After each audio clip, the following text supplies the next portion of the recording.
माही सिंह और आप देख रहे हैं नेक्स्ट 9 न्यूज।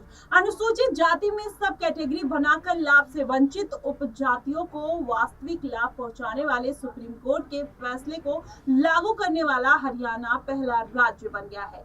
ऐसा तब तय हुआ जब केंद्र की एनडीए सरकार ने विपक्ष और एनडीए की घटक जो दल है वह एलजेपीआर के दबाव में इसे मानने से इनकार कर दिया है। वहीं एनडीए के दूसरे घटक बिहार में नीतीश कुमार की पार्टी जेडीयू ने इस बाबत अभी कोई कदम नहीं उठाया है, लेकिन उन्होंने दलितों की 2 श्रेणी बनाकर पहले से लाभ का बंटवारा जरूर कर दिया है। आपको बता दें, एनडीए के एक और घटक हम के संस्थापक दलित नेता जीतन राम मांझी सुप्रीम कोर्ट के फैसले के साथ खड़े रहे। आप अपने ही फैसले को 18 साल बाद सुप्रीम कोर्ट ने पलटकर इस साल एक और ऐतिहासिक फैसला सुना दिया। शीर्ष कोर्ट ने अनुसूचित जाति के लिए संवैधानिक प्रावधान के तहत मिलने वाले आरक्षण के लिए इस वर्ग की अन्य उपजातियों को सब कैटेगरी बनाकर निर्धारित आरक्षण कोटे में ही कोटा बनाने की छूट राज्य को दे दी है। यानी क्रीमी लेयर की पहचान कर आरक्षण का लाभ न उठा पाने वाली एससी वर्ग की उपजातियों को अधिकार देने का शीर्ष अदालत ने प्रावधान कर दिया है। वहीं भाजपा विरोधी दलों ने इस पर खूब हड़बोल मचा दिया। वहीं आपको बता दें, एनडीए की घटक लोक जनशक्ति पार्टी आर के अध्यक्ष चिराग पासवान भी विरोध में इंडिया ब्लॉक के नेताओं के सुर में सुर मिलाने लगे हैं। वहीं चिराग पासवान एनडीए में रहकर भी सरकार पर शीर्ष कोर्ट का फैसला न मानने का दबाव बना चुके हैं। एक बार तो ऐसी स्थिति हो गई कि भाजपा नेतृत्व को चिराग के प्रति सख्त रुख अपनाना पड़ा।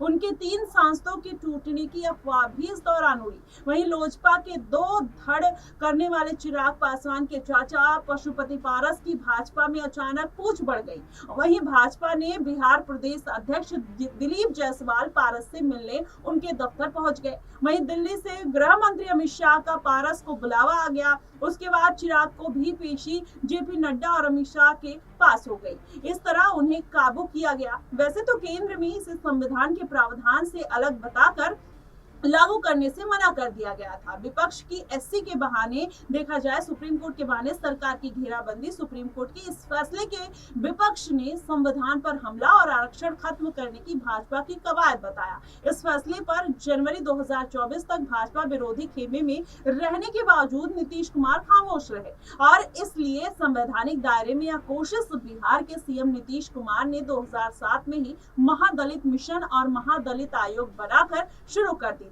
सुविधाएं भी उन्होंने दलित महादलित श्रेणी बनाकर 2007 में महादलित श्रेणी में सूचीबद्ध जातियों को देनी भी शुरू कर दी थी। हालांकि उन्हें आरक्षण का सब कोटा तय करने का भी काम अभी तक नहीं किया है। खैर, नीतीश कुमार का यह प्रयास सफल हुआ या विफल, इस पर तो अलग राय बन सकती है, लेकिन एक बार की अगर खारिज हो जाती है ये पूरा मामला, तो हरियाणा सरकार द्वारा सब कोटा बनाकर आरक्षण घटाने बढ़ाने के फैसले से नीतीश कुमार का कंधा जरूर ऊंचा हो गया होगा। उन्हें भी लग रहा होगा कि उनकी दृष्टि जो दूरदृष्टि के आगे बाकी सब अभी तक बौने साबित हुए।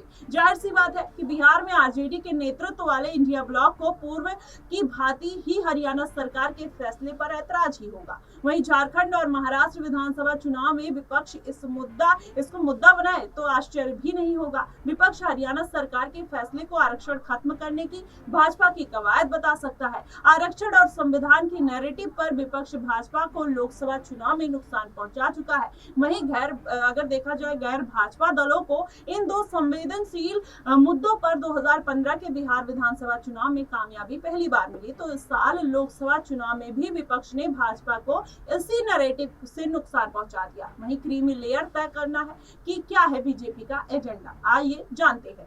केंद्र में भाजपा के नेतृत्व में एनडीए सरकार है। गठबंधन के सरकार होने के नाते केंद्र सरकार को अपने साथियों का भी ख्याल रखना पड़ता है। यही वजह रही कि केंद्र सरकार ने सुप्रीम कोर्ट के फैसले को लागू करने से इनकार कर दिया, पर हरियाणा में भाजपा की ही सरकार ने फैसले पर अमल कर यह संकेत दे दिया है कि यह पार्टी के एजेंडे का हिस्सा है। अगर भाजपा का एजेंडा नहीं रहता तो पार्टी हरियाणा सरकार को रोक सकती थी। विपक्ष भी तो यही आरोप भाजपा पर लगाता रहा है। हालांकि देखा जाए तो आरजेडी सुप्रीमो लालू प्रसाद यादव और कांग्रेस लीडर राहुल गांधी लगातार कहते रहे कि भाजपा संविधान को खत्म करना चाहती है, भाजपा आरक्षण विरोधी है। अब कहीं ना कहीं इन सब मुद्दों को लेकर अब ये साबित भी हो रहा है, लेकिन सुप्रीम कोर्ट के फैसले पर हर कोई सवाल नहीं उठा सकता। शायद यही कारण है कि अब कहीं ना कहीं भारतीय जनता पार्टी का पक्ष जो है मजबूत होता हुआ दिखाई दे रहा है। नीतीश कुमार कहीं ना कहीं अलग फूले नहीं समा रहे होंगे। फिलहाल